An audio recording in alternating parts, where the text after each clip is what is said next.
Kevin doesn't have to worry about what people are going to say about him wearing a dress because of the long line of dress-wearing people before him. So. Definitely haven't ran into to put on the dress. I mean, you know, you have to have boundaries. You have to have limits that you refuse to cross. Oscar nominee, Wallace. When did that become marketable? Knock it off. They like her because she want to sleep with a white man. That's why the only thing she said was, I want to give it to Brad Pitt. Censored very shocking allegations of child abuse against Tiffany Haddish and Aries Spears. A new lawsuit against the comedians have accused the comedians of abusing two child actors. Kevin need not concern himself with the opinions on his choice to wear a dress. Previous individuals in the lineage of dress wearing haven't shied away from the act. There are, however, boundaries that one must uphold and limits that should not be crossed. The acclaim of Professor Wallace as an Oscar nominee. When did that become a marketable attribute? Cease this charade. Allegations circulate, suggesting that her appeal is rooted in her desire for a liaison with a white man. Her singular desire voiced publicly was to bestow recognition upon Brad Pitt. Censored, but highly provocative accusations involving child misconduct are directed at Tiffany Haddish and Aries Spears. A recent legal action has accused these comedians of mistreating two young actors. Katt Williams, unafraid to make shocking claims, accuses several comedians, including A-listers like Kevin Hart, Steve Harvey, and Tiffany Haddish, of compromising their integrity for fame. In the realm of Hollywood, accusations of selling one's soul for fame arise every few business days. Is there substance to Katt Williams' assertions against Kevin Hart, Steve Harvey, and Tiffany Haddish? Let's delve into the matter. Kevin Hart, in recent years, has presented a facade of global touring. However, scrutiny reveals a lack of presence in certain regions. Katt Williams, known for his brutally honest commentary on industry antics, points out the inconsistency in Kevin's narrative. While this candor may not have won Williams many friends, he can assert that he hasn't sacrificed personal boundaries, unlike some of his peers. Katt contends that black men in entertainment are coerced into absurd actions to achieve success comparable to their white counterparts, citing the alleged pressure to wear dresses on live television. Kevin Hart, according to Katt, is willing to compromise his principles for financial gain. Everybody wants to know, why'd you walk away from $50 million? Well, I wasn't walking away from the money. Yeah. I was walking away from the circumstances that were coming with the newfound plateau. Yeah. It takes a while when you punch through to adjust to the atmosphere. It was completely outside of my frame of reference. I've been in show business since I was 14, and I've heard the stories of what happens, and I've seen these kinds of things play out in front of me. Okay. When you say you heard the stories, what do you mean? What stories? I mean, you see before, look, Mariah Carey made a $100 million deal, and 3 months later, she's all of a sudden mysteriously crazy. Or Martin Lawrence punches through and he's waving a gun on the street screaming, "They're trying to kill me." Yeah. Yeah, we hear those stories. And it always happens around the time of their career where it seems as though they're crossing over the next plateau. Yeah. Steve Chappelle, echoing similar sentiments in 2006 on The Oprah Show, disclosed rejecting a $50 million deal from Comedy Central, understanding that accepting such wealth would demand a sacrifice of his authentic self. The question persists, why forsake $50 million? Kevin need not concern himself with the opinions on his choice to wear a dress. Previous individuals in the lineage of dress wearing haven't shied away from the act. In this landscape of moral compromise and industry pressure, the story unfolds, raising crucial questions about the cost of fame and the ethical lines individuals are willing to cross. I didn't walk away from the fortune, but rather from the circumstances tied to the newfound elevation. It takes time to acclimate to the atmosphere after breaking through. It was entirely beyond my usual experiences. In the showbiz world since the age of 14, I've been privy to tales of such occurrences, witnessing these scenarios unfold before me. When I mention hearing stories, I refer to narratives like Mariah Carey sealing a $100 million deal, and, mysteriously, 3 months later, she's perceived as unhinged. Or Martin Lawrence breaking through and suddenly brandishing a gun on the street, shouting they're out to get him. Yes, those stories circulate. They invariably coincide with a career moment when it appears they are stepping onto the next level. Additionally, he revealed how major media companies offered him money to craft sketches that mocked him, not with him. They insisted he humiliate himself. Otherwise, he wouldn't achieve wealth and fame. What's intriguing is when Dave shared being asked to wear a dress for a movie alongside Martin Lawrence. The realization dawned that numerous black men had been subjected to the same request. I lean towards conspiracy theories to some extent. When I connect seemingly unrelated dots, it's speculative. Yet, certain connections, like seeing every black man in movies donning a dress at some point in their careers, make me ponder. Why do all these men have to wear a dress? I faced this too. In a movie with Martin, everything was going well until I entered the trailer and found a dress. I thought I was in the wrong one. Even after expressing that wearing a dress didn't align with the scene, the producers persisted, citing that all the greats had done it, almost like a rite of passage. It was only when they realized he wouldn't yield that they relented. No, I won't do it. The discomfort should have been a matter for discussion. Why force something you're uncomfortable with? It's a comedic bit and all the greats have done it. Well, if it's so commonplace, why not break the pattern? Because I'm not comfortable wearing a dress. Come on, Dave. We've set everything up and every minute you refuse costs us money. No, I won't wear a dress, man. The pressure intensified with the insistence that the bit was crucial, a hilarious tradition embraced by all the comedy greats. Yet Dave stood his ground. I'm not doing that. I don't feel comfortable with it, he asserted. The producers attempted to downplay his reservations, emphasizing the financial stakes and the supposedly established norm among comedy legends. Dave remained resolute. No, I'm not wearing a dress. I won't compromise my comfort for a laugh, he maintained. The standoff persisted, a clash between artistic integrity and industry expectations. In the end, Dave Chappelle's unwavering refusal to conform to a stereotype prevailed. It was a pivotal moment, a small but significant victory in an industry often rife with conformity and compromise. This episode not only highlighted the pressure artists faced to conform to established norms, but also shed light on the systemic patterns that, in Dave's words, had many black men connecting the dots. His anecdote about being handed a dress for a role was not just a personal revelation, but a broader commentary on the industry's expectations and the challenges faced by black artists. Dave's decision not to succumb to the pressure to wear the dress became a symbolic act of resistance against a narrative that had, for too long, pigeonholed black men into certain roles for the sake of humor or tradition. In the realm of comedy and entertainment, where breaking stereotypes can be a radical act, Dave Chappelle's firm stance echoed beyond that movie set. It resonated as a challenge to the prevailing norms, encouraging a more authentic and diverse representation of black experiences in the media. Dave's refusal to wear the dress wasn't just a personal preference. It became a statement against the industry's tendency to perpetuate stereotypes for commercial gain. It was a stand for artistic autonomy and a call for a more nuanced and genuine portrayal of black stories in the world of entertainment. And in that moment, Dave Chappelle affirmed that comedy, at its core, should not compromise authenticity for the sake of a punchline. I possess a humor quotient that surpasses even the most comical of garments.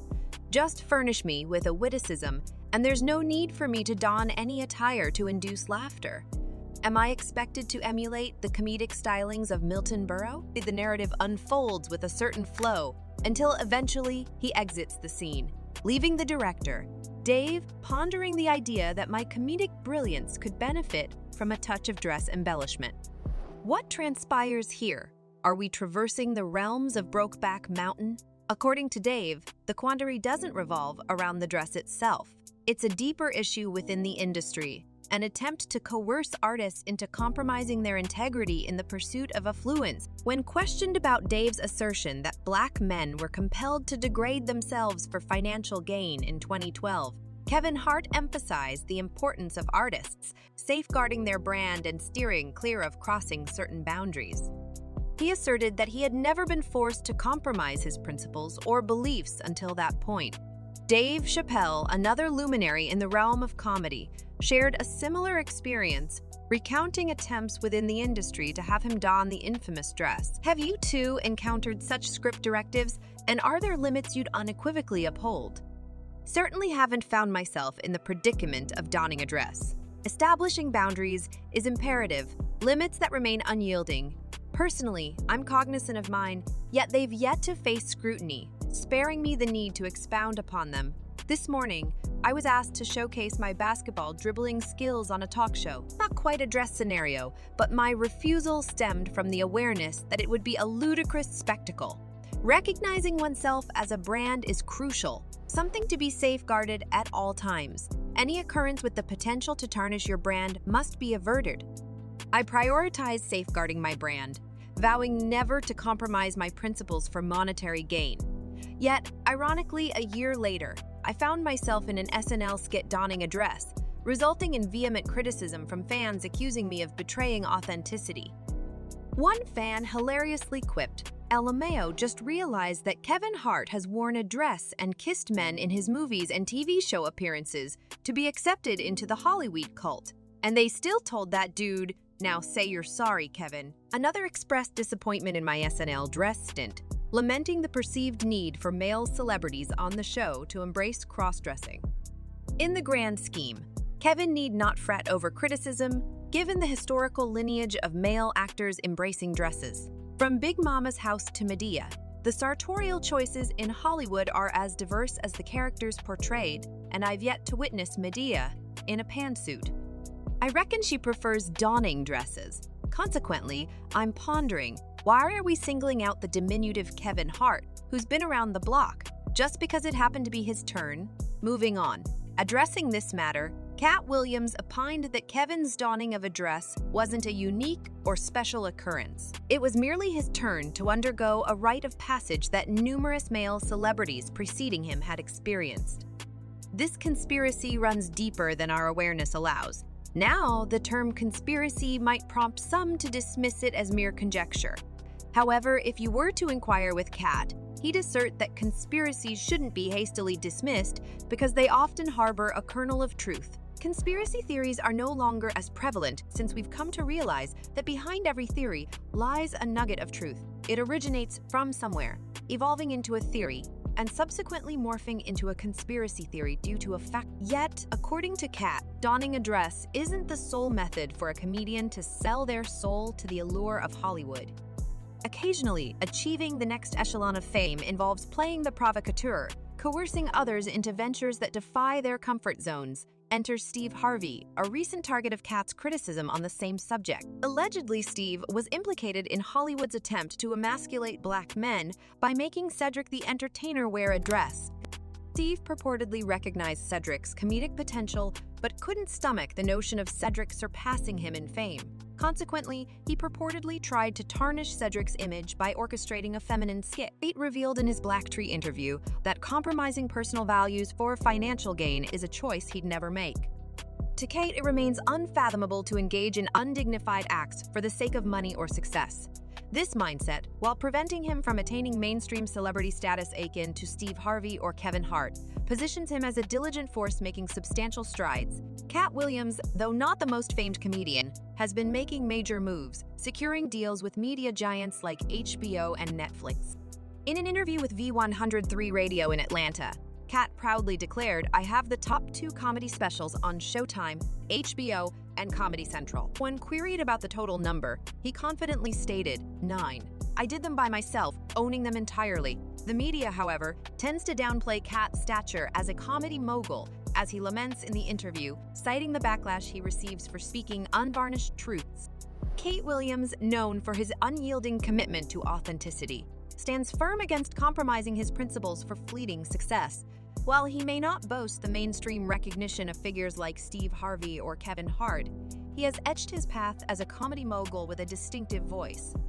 In the interview with V103 Radio, Katt proudly revealed that he owns the top 2 comedy specials on major platforms, showcasing his autonomy and creative control. A staggering total of 9 self-financed and self-owned stand-up specials on Showtime, HBO and Comedy Central attest to his artistic independence. However, the media, according to Katt, tends to downplay his accomplishments, a consequence of his unwavering dedication to truth-telling. Katt's refusal to conform to industry norms and his insistence on maintaining artistic integrity have, in his eyes, garnered him a fair share of detractors. Despite the challenges, he remains steadfast in his commitment to delivering unfiltered and unapologetic content. Katt's perspective on the entertainment industry and his resilience in the face of adversity distinguish him from those who might prioritize conformity over authenticity. As he continues to navigate the comedy landscape, Katt Williams remains a symbol of artistic independence, unafraid to confront uncomfortable truths and challenge the status quo. While his journey may not align with the conventional narrative of Hollywood success, Katt's legacy lies in his ability to stay true to himself, even when the industry may prefer a more sanitized version of reality. In a world where compromise often seems inevitable, Katt Williams stands as a testament to the enduring power of staying true to one's convictions. His success, though measured by different standards, reflects the strength that comes from authenticity and the ability to carve one's own path, free from the constraints of mainstream expectations. He has discussed how his fans perceive the industry as having marginalized him due to his non-mainstream status. Katt contends that his divergence from the mainstream is a deliberate choice, not the consequence of industry blackballing. He highlights that despite the perception among fans that he's been blackballed, he has never participated in a commercial audition throughout his two-decade career. In essence, Katt asserts that his independence is strategic, refusing sponsorship during financial struggles and remaining unavailable for purchase, not because he is not for sale, but because he's not even on the market. Regarding Steve Harvey, Katt consistently maintains skepticism about the legitimacy of his success, attributing it to questionable practices. In 2009, Katt publicly challenged Steve's title as the King of Comedy during a co-headlined New Year's Eve performance. He expressed gratitude to Steve for sharing the stage, but questioned the notion of a championship bout, apologizing in advance for what he implied would be a dethroning. Despite Steve's initial intention to take the high road, he threw subtle shade on Jamie Foxx's radio show, suggesting that a parked car doesn't attract barks. Unfazed by Steve's stance, Katt launched a verbal assault during the performance, targeting Steve's style, reputation, attire, and even his hair. He accused Steve of cowardice, alleging that he emulated others and disrespected comedy pioneers by claiming the title of the King of Comedy. Katt's reservations about Steve's ascent are shared by others who accuse Steve of disrespecting those around him, including his staff. A memo surfaced, reportedly from Steve, suggesting that those who disturb him would face removal from the team. This revelation further underscores the controversies surrounding Steve's leadership and raises questions about the ethicality of his professional conduct. As per Variety, the memo's content, which implies swift removal for anyone disturbing Steve, found its way to Robert Federer's Chicago media. That he have a relationship with God. You sitting up here talking to a dude and he tells you he's an atheist, you need to pack it up and go home. You know, you're talking to a person who don't believe in God, what's his moral barometer? Where is it at? It's nowhere. Speaking of God. In essence, Katt's critique of Steve extends beyond the realm of comedy, delving into allegations of questionable practices, disrespect, and a perceived lack of authenticity. The clash between these two comedic heavyweights not only exposes the underbelly of the entertainment industry, but also sparks a larger conversation about integrity and ethics within the realm of success and fame. The memorandum states that access to my dressing room is restricted. Uninvited visits, including stopping by or popping in, are strictly prohibited. Under no circumstances should anyone open my dressing room door without an invitation. Any unauthorized entry will result in removal, facilitated by my security team, who will prevent individuals with the intention of seeing or speaking to me from standing at my door. Approaching me while I'm in the makeup chair is discouraged unless I explicitly request direct communication. Knocking or using the doorbell is the preferred method. I am striving for more personal time during the day, and waiting in hallways for impromptu conversations is discouraged. Scheduling appointments is the preferred way to engage with me to avoid any unexpected encounter. I assure you that I will not engage in hallway conversations and discourage attempts to walk with me. Everyone is urged not to take offense at this updated approach to conducting business, as it is aimed at enhancing my personal life and overall enjoyment.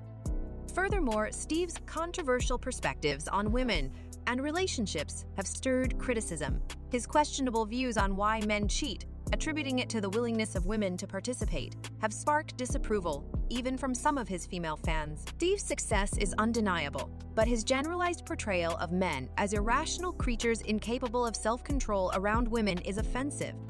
Steve's problematic statements extend to his advice for women dealing with persistent suitors, asserting that men cannot be deterred once interested, irrespective of the circumstances. This viewpoint reinforces a troubling narrative that men should not accept rejection, regardless of the situation. Steve's opinions on atheism are equally contentious, labeling atheists as immoral and corrupt.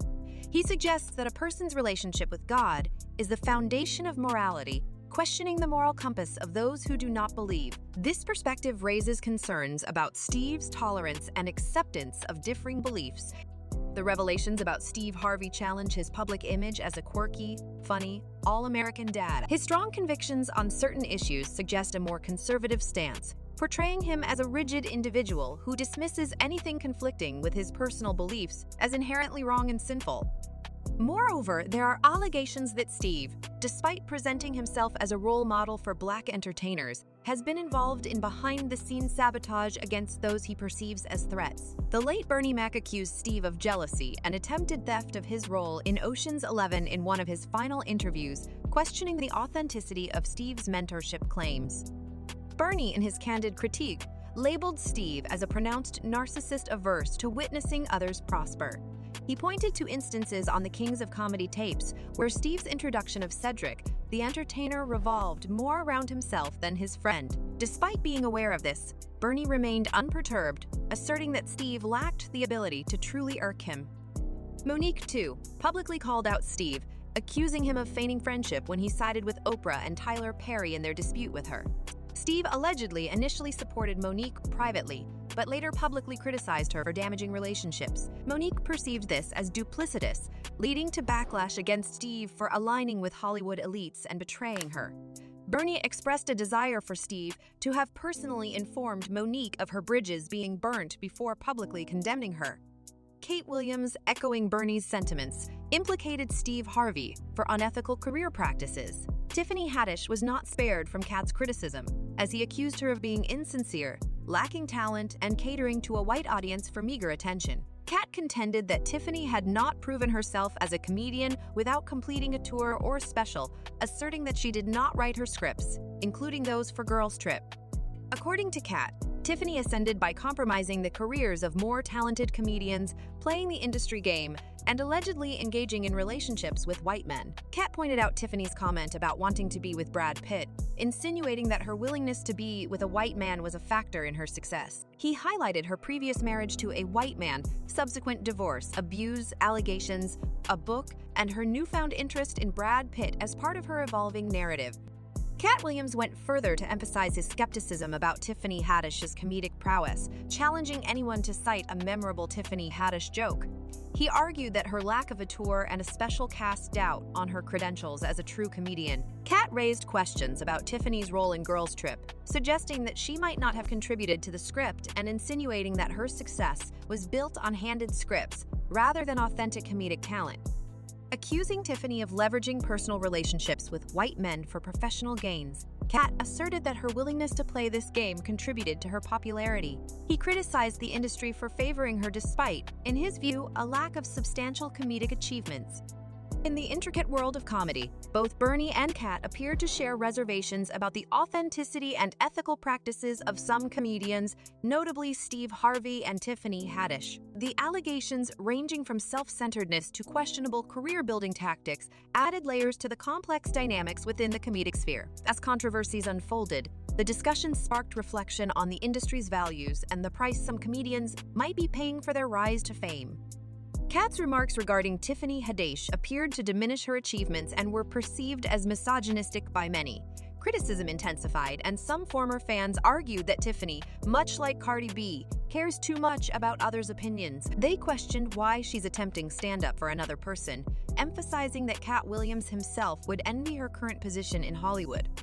There's a prevailing sentiment that people unfairly target Tiffany Haddish, labeling her with derogatory terms and accusing her of perpetuating stereotypes for attention. Despite the backlash, a faction supports Katt's perspective, asserting that he spoke the truth about Tiffany Haddish acting foolishly and being mistakenly praised for talent.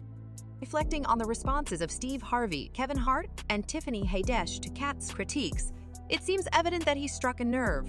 Kevin, in particular, vehemently defended himself on The Breakfast Club, accusing Katt of consistently playing the victim and deflecting blame onto others. Kevin argued that Katt's failure to address his substance issues and take responsibility for his actions led to missed opportunities in Hollywood.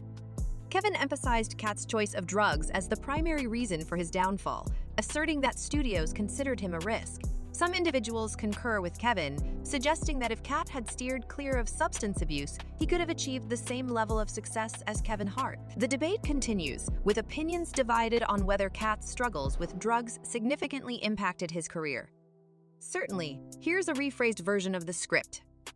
Nevertheless, a considerable number of individuals commend Katt for exposing figures like Steve, Kevin, and Tiffany. They firmly believe that Katt's exclusion from widespread acclaim stems from his refusal to succumb to the influence of Hollywood's elite. One observer pointed out that Kevin's staunch defense of Hollywood and his attempt to depict Katt as a substance abuser speaks volumes about the situation. Kevin, deeply embedded in Hollywood, asserts that he must safeguard his personal brand, even if it entails unconventional choices like donning a dress. It's also worth noting that in a significant majority of films featuring Kevin Hart, Hollywood consistently portrays him as a vulnerable, apprehensive black. Another commentator expresses profound admiration for Katt, Chappelle, and other individuals in the Hollywood sphere who uphold principles, morals, and resist compromising them for the sake of wealth and celebrity. Yet, the debate persists. Are Katt's allegations against comedians selling their souls for fame grounded in truth, or is envy the driving force behind his assertions? Your insights on this matter are welcomed and encouraged. Drop your comments below, and we look forward to engaging with your perspectives in our next discussion.